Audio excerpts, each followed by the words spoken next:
Modern game development operates under constraints that didn't exist 20 or 30 years ago. Budgets demand safer returns. Marketing teams need clear elevator pitches. Focus testing smooths rough edges. These exist because their time allowed for failure, experimentation, and the assumption that players would meet the game on its terms rather than the other way around.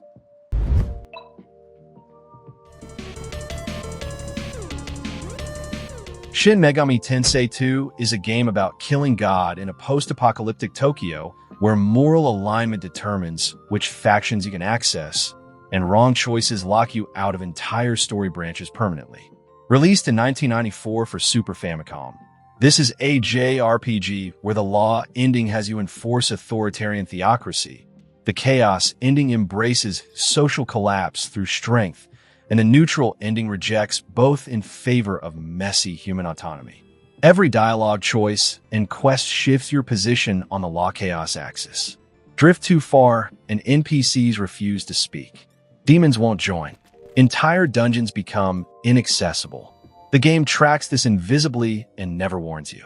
The demon negotiation system, where you talk to enemies to recruit them, bribe them, or convince them to leave, operates on logic that feels deliberately random. Demons have personalities and preferences that the game doesn't explain, meaning successful negotiation requires either extensive trial and error or external guides. It's hostile design that modern publishers wouldn't tolerate. The dungeons are massive and filled with encounters that can wipe your party instantly. The game assumes you'll grind, die, and adapt without hand-holding.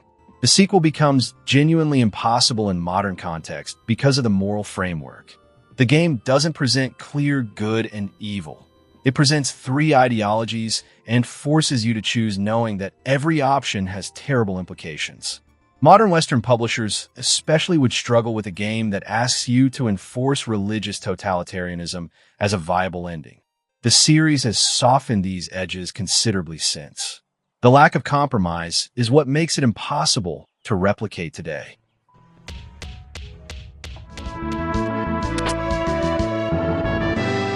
Romancing Saga 2 is a 1993 Super Famicom RPG where you play as a succession of emperors across generations, each inheriting the kingdom and the unfinished business of their predecessor.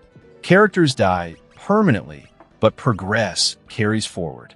Some quest lines can be locked out forever if you approach them in the wrong order or at the wrong point in the timeline. You're never playing the same character for more than a few hours. You build the empire, then watch your heir inherit it. That detachment is intentional. The game cares about the kingdom over protagonists, undermining the player attachment modern RPGs prioritize. The combat uses a free scenario system where the world responds to your actions dynamically.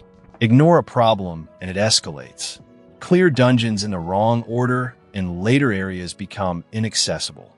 The game tracks your progression invisibly and adjusts encounters accordingly, which can create difficulty spikes that feel unfair without being explained. The Glimmer system, where characters spontaneously learn new abilities mid-battle based on conditions the game never fully explains, is brilliant mechanically and completely unclear to new players. You can finish the game without ever understanding why certain techniques appeared. This would terrify modern publishers because of the permadeath and irreversible consequences. Lose a character with unique abilities and they're gone. Miss a quest line and it never returns. The game offers no warnings, no safety nets, and no apologies. Modern design would add save states, quest markers, and clear progression. The generational structure would become a story beat rather than a mechanical reality. The result would be more forgiving and less memorable.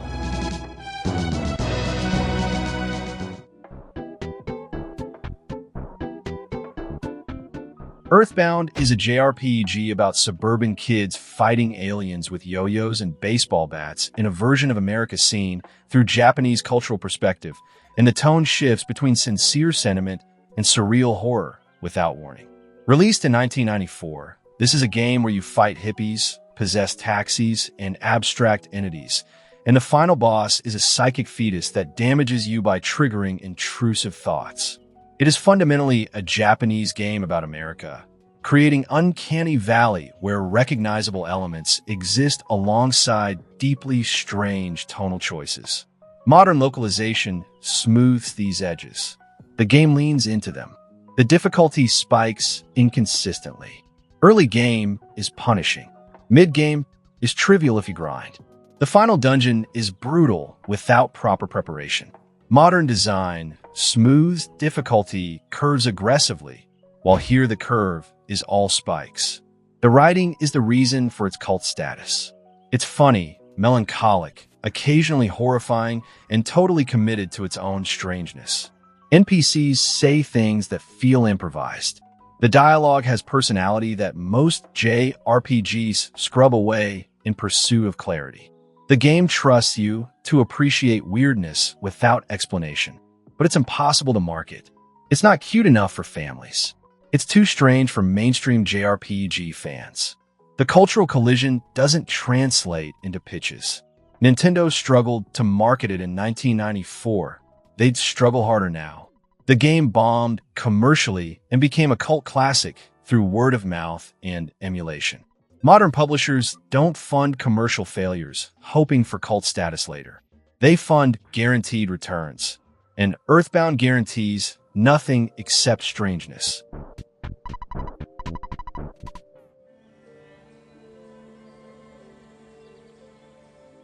Arcanum is a CRPG where technology and magic are fundamentally incompatible forces that repel each other, meaning character builds determine not just combat effectiveness, but which NPCs will speak to you, which equipment functions, and which quest lines become accessible. Released in 2001, this is an RPG built around a single clever idea that creates systemic consequences the developers then refuse to compromise on. Specialize in magic and technological items fail. Guns misfire, trains won't let you board, machinery quest lines close. Specialize in technology and magic items break. Mages won't join your party. The game forces commitment and punishes hedging. The character creation is absurdly deep. You could be a half-ogre gunslinger with maxed-out intelligence who solves problems through eloquent diplomacy. You could be a technologist who never fights, instead building robots and explosives to do the work. The classless system allows near-infinite build variety, and the game reacts to that variety meaningfully. Arcanum lets players build non-functional characters. Spread your points thin and you're useless. Commit to a mismatched build and the game becomes punishing. Modern design protects players from bad decisions. Arcanum assumes you'll restart if you screw up. The combat is unbalanced and clunky. The real-time mode is chaotic. The turn-based mode is slow. The interface aged poorly even by 2001 standards. Bugs were rampant at launch, and some persist despite patches. The game is mechanically rough in ways that would kill a modern release. The reactivity, the commitment to the magic versus technology premise, and the willingness to let consequence define the experience. None of it would survive modern development cycles. Always a better path, and that it's always your... Ultima 7 The Black Gate is a game built on a philosophy that modern development has abandoned entirely. Simulate a world so thoroughly that emergence creates the gameplay rather than scripted content. Released in 1992, this is an RPG where you can bake bread by combining flour and water, putting dough in an oven, and waiting. You can move every object in the world. NPCs have schedules. The economy functions independently of your actions. That level of systemic interaction requires enormous resources for functionality most players never engage with. Modern studios allocate those resources to scripted sequences and cinematic moments that guarantee engagement. The interface is a nightmare by contemporary standards. Inventory management requires physically arranging objects in bags. Combat is real-time and chaotic, with party AI that makes bafflingly stupid decisions. Movement uses a point-and-click system that feels awkward even with modern source ports. The game assumes you're willing to tolerate friction in exchange for freedom. The main quest is surprisingly linear despite the open world, but the world itself rewards exploration through environmental storytelling and hidden interactions. You can spend hours experimenting with the simulation without progressing the plot, and the game never punishes that curiosity. Building a world this systemically reactive costs more than it generates in satisfaction for most audiences. Modern design allocates that budget to content that photographs well for trailers. The result is that games like this don't get made because they can't justify their existence in pitches. The simulation is the point, but simulations don't sell without spectacle.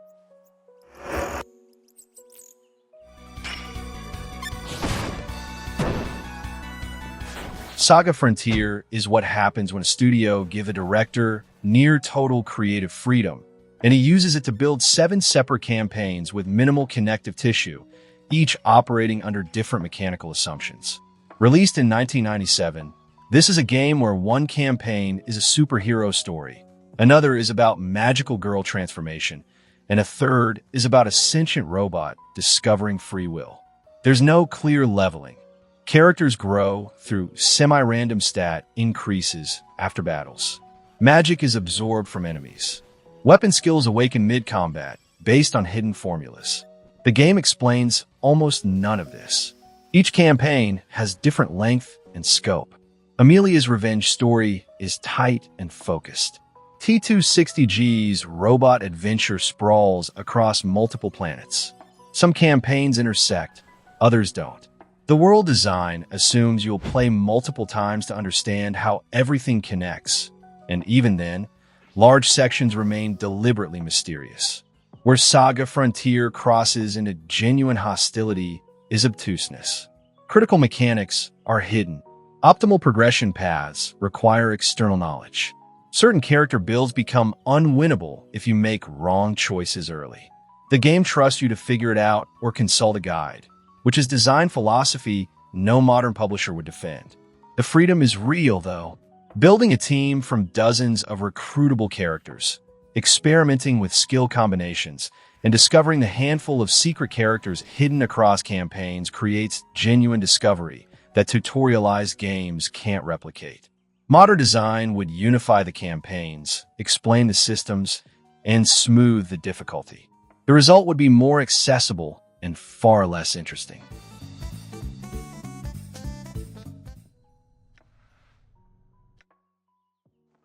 Planescape Torment is a CRPG where the main character is immortal, making combat mechanically inconsequential, and most of the game is reading philosophical dialogue with NPCs in a city of doors that lead to infinite planes of existence. Released in 1999, this is an RPG where the central question is what can change the nature of a man?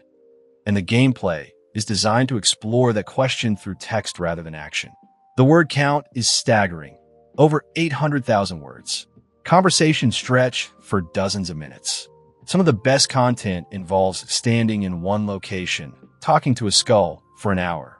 This assumes players want to read, which modern development abandoned.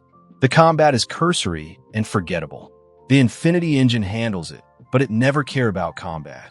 The game is about ideas, memory, identity, regret, redemption, explored through characters who are genuinely strange. A floating skull who used to be a mage. A succubus who feeds on intellectual rather than physical energy. A Modron cube who achieved individuality through bureaucratic error. The setting itself is hostile to traditional fantasy. There are no elves or dwarves. The factions are philosophical rather than racial. The game expects you to understand Planescape lore through context. It's impossible today because it's a $20 million game of words. Modern budgets that large demand cinematic presentation, voice acting for everything, and action sequences that justify production costs. A game where the best content is reading wouldn't clear the pitch phase.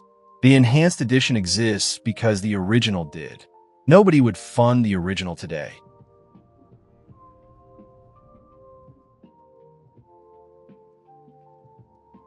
Darklands is a 1992 CRPG set in a historically researched medieval Holy Roman Empire where you manage a party of adventurers across a sandbox that simulates alchemy, saints' intervention, and combat where armor actually works. This is a game where wearing full-plate armor makes you nearly invincible to swords, which is historically accurate and terrible for game balance. The simulation approach is what makes it impossible today. It prioritizes historical plausibility over fun in ways that modern design explicitly avoids. Traveling takes real time. Resting to heal injuries can take weeks of in-game time. The economy operates on late medieval German currency. The game assumes you're interested in the simulation for its own sake. The quest structure is entirely open.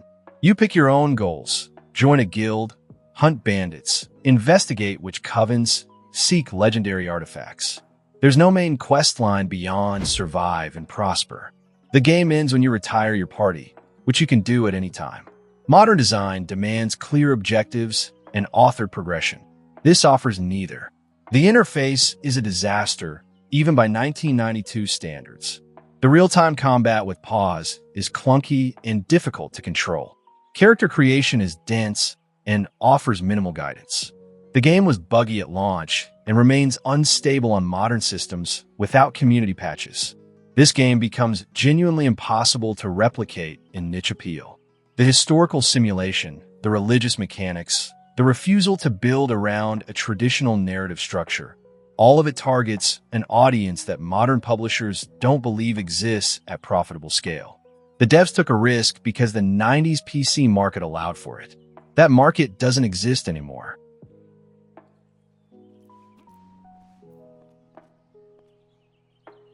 Vagrant Story is what happens when a studio gives a single director complete creative control, and he builds an action RPG so mechanically dense it requires a strategy guide consultation for most players to understand what's happening. Released in 2000, this is a game where weapon crafting involves components, affinities, material types, and enemy-specific damage modifiers that stack in ways the in-game tutorials never adequately explain. The combat system uses real-time action with RPG stat calculations underneath, and the depth is overwhelming. Chain attacks, break arts, risk management, elemental affinities, weapon range considerations, all operating simultaneously during fights that demand precision timing. Building an optimal weapon for a specific enemy type requires understanding systems the game presents but never teaches. The story uses dense dialogue and religious conspiracy that takes 20 hours to resolve. The translation is deliberately archaic, creating atmosphere or impenetrable prose, depending on tolerance. It becomes impossible in modern development for accessibility. The mechanical depth alienates casual players. The story pacing is slow. The visual presentation is dark and oppressive. The game demands investment modern design assumes players won't provide. The lack of tutorials, the refusal to simplify systems, the expectation that you'll replay sections to understand mechanics. All of it is design philosophy that died with the PS1 era. Modern games tutorialize everything. Vagrant Story tutorializes nothing and dares you to figure it out. The fact that it's brilliant doesn't change that would never survive a modern pitch meeting.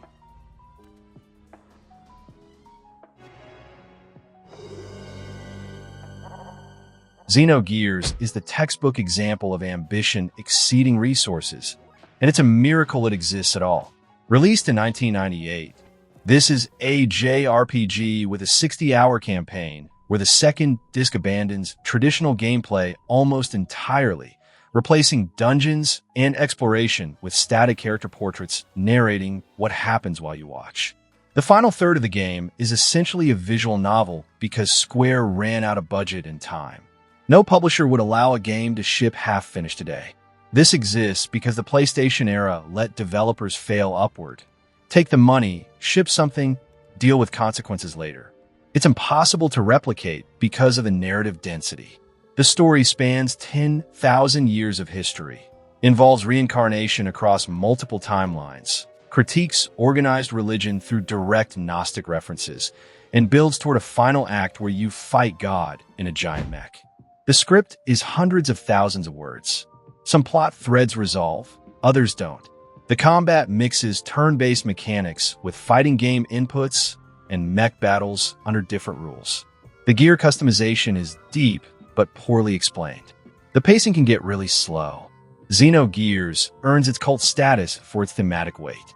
The questions it asks about identity, faith, and free are genuine rather than window dressing. The characters carry psychological complexity that most JRPGs avoid.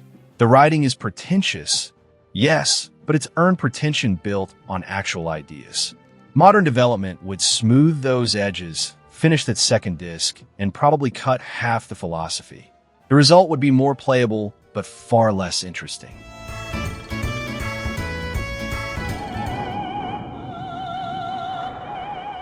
Parasite Eve is a survival horror JRPG hybrid, where you play as an NYPD detective investigating spontaneous human combustion caused by sentient mitochondria. And the game treats this premise with complete seriousness. Released in 1998, this is a Square game where the combat uses active time battle mechanics in real time. You dodge attacks manually, and the story involves biological horror that culminates in fighting a mutating organism in the Statue of Liberty. It's not a full RPG. The game is 10 hours long. It's not full survival horror. Resource scarcity isn't severe. It's not full action. Combat has RPG cooldowns. Modern publishers demand clear genres. Parasite Eve defies that deliberately.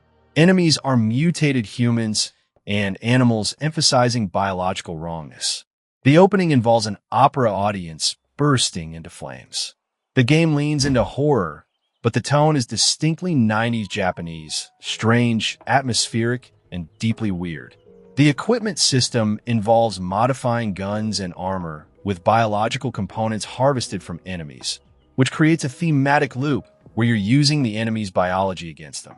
It's mechanically interesting and narratively cohesive, but it's also a strange system that doesn't fit neatly into either RPG or survival horror templates. Parasite Eve crosses into impossibility due to budget versus scope. The game is short, experimental, and genre-defying. Modern development wouldn't fund something this strange at AAA scale, and indie budgets couldn't achieve the production values. It exists in a space that doesn't exist anymore. The sequel leaned harder into action. The third game became a third-person shooter. The original's hybrid design died because there's no market category for it.